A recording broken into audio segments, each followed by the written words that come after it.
Saat kita sudah melangkah masuk ke arah sana, ke memahami tentang ilmu kehidupan tadi, ya minimal lah kita belajar untuk setiap kebutuhan terpenuhi.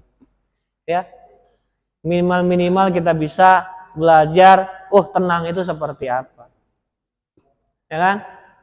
Sampai akhirnya kita tahu bahkan tenang sekalipun bukan karena sesuatu. Ya mungkin selama ini kita berpikir, gue pengen beresin utang dulu biar tenang, biar lari gue kencang. Kalimat motivasi mengajarkan itu. Cuma secara ilmu kehidupannya, tenang dulu. Tenang itu di depan. Ya, tenang dulu biar kita bisa ketemu solusi untuk menyelesaikan itu. Tenang dulu biar pikiran kita jernih untuk berjalan menyelesaikan tadi. Bukan karena selesaikan dulu ini biar tenang. Enggak. Tenang dulu. Gitu.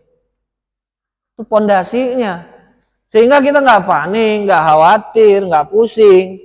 Karena kita ambil dari titik tenangnya. Gimana sih cara tenang? Ya kan? Lihat terburuknya apa?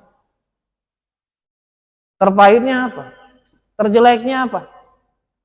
Ketika itu terjadi, apa solusi yang bisa gue kasih ke sana? Ketika sudah ketemu solusinya, paling kalau misalkan nanti begini, ya gue begini aja. Udah selesai, udah nggak usah dipikirin lagi.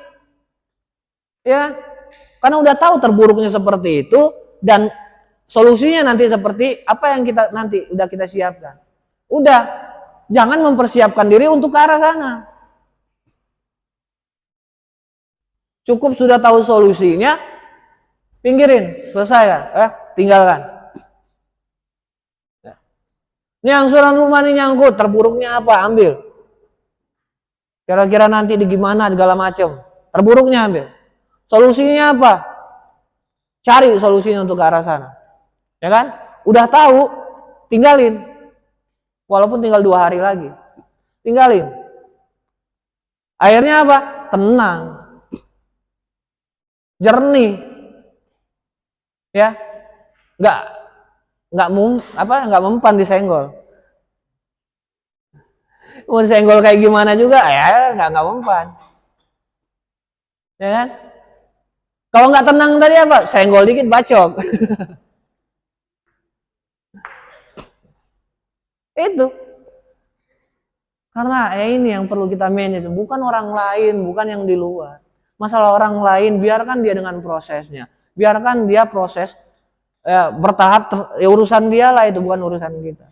Ya, setiap orang punya prosesnya bertahap, ada yang cepat, ada yang lambat, ada yang enggak sama sekali, urusan dia.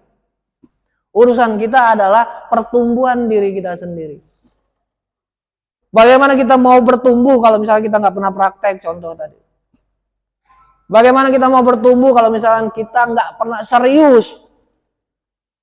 Ya, gimana kita mau praktek kalau kita nggak pernah serius memahami pelajarannya? Gimana kita mau paham pelajarannya? Gimana kita mau ngerti kalau ada pertanyaan yang ngeganjel nggak pernah ditanyakan?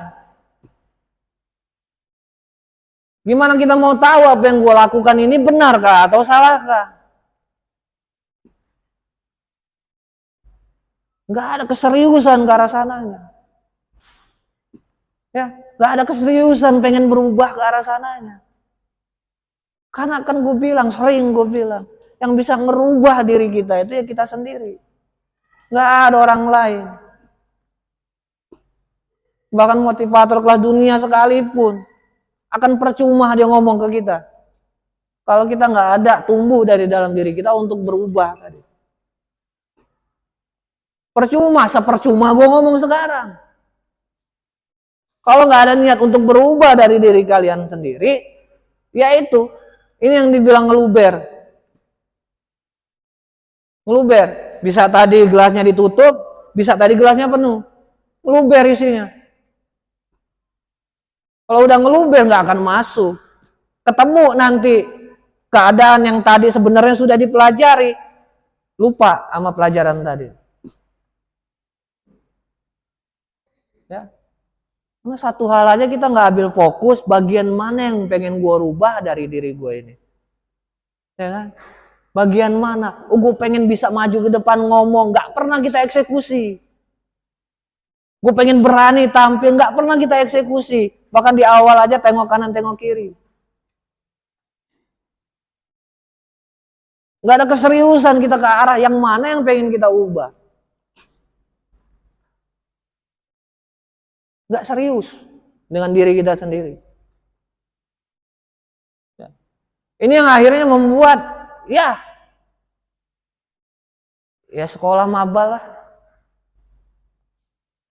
Kayak gitu.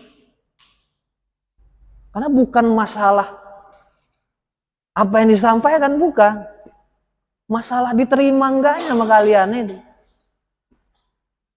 Karena kalian menerimanya dengan keseriusan, dengan kesiapan, banyak hal yang bisa kalian ambil. Bahkan dari siapa-siapa tadi yang maju yang ngomong. Karena semua yang tadi itu adalah ilmu. Ya kan? Ilmu yang mereka praktekkan, dan akhirnya ada buahnya. Ya kan? Mereka jadi peran di situ, pemeran di sana. Bukan cuma sekedar pendengar atau penonton yang cuma sekedar tahu, yang cuma sekedar komen kayak netizen. Tapi ambil peran, praktek. Walaupun sederhana, nggak mesti sama. Kan gue selalu bilang, kalau misalkan ibu kemarin ngasih afirmasi yang panjang, dan itu coba dengarkan setiap tidur. Nggak mesti sama. Apa garisnya? Afirmasi yang simple apa? Praktek nih orang tadi. Pertanyaannya kita melakukan juga enggak? Mubazir enggak yang kemarin disampaikan ke kita? Ya, padahal dia praktek buah loh. Tapi untuk nyoba pun kita nggak mau. Untuk nyoba penasaran kita ini, bener nggak siapa yang diomongin, nggak mau ke arah sana. Akhirnya nggak jadi apa-apa dong. Ya, nggak jadi apa-apa. Nggak berbuah ke pertumbuhan diri kita tadi. Padahal gue bilang kita akan signifikan pertumbuhan dari minggu ke minggu kalau setiap minggunya ada yang kita ambil seperti tadi, seperti yang disampaikan teman-teman tadi. Ya. Yang disampaikan gua apapun ibu mungkin global, tapi urai ke bagian diri, urai ke versi kalian sendiri, ke porsi kalian sendiri. Sehingga ketemu hal yang gampang yang bisa gua praktekkan sekarang apa ya? Apa yang bisa gue lakukan dari hal ini, hal yang disampaikan ini? Ya kan? Banyak. Asal kita mau menerima tadi. Ambil pelajarannya, terima pelajarannya, siap berubah, siap berbenah. Bahkan siapapun dari teman-teman ini, wah, gue rasa kalian pun yang praktek akan paham yang disampaikan tadi. Oh iya ya, oh iya ternyata begitu. Wah kemarin gue begini, berarti gue tinggal dikit lagi nih. Kalau dia sudah terbukti, berarti gue tinggal dikit lagi. Karena yang gue lakukan sama nih kayak ini orang di depan tadi nih. Ya kan?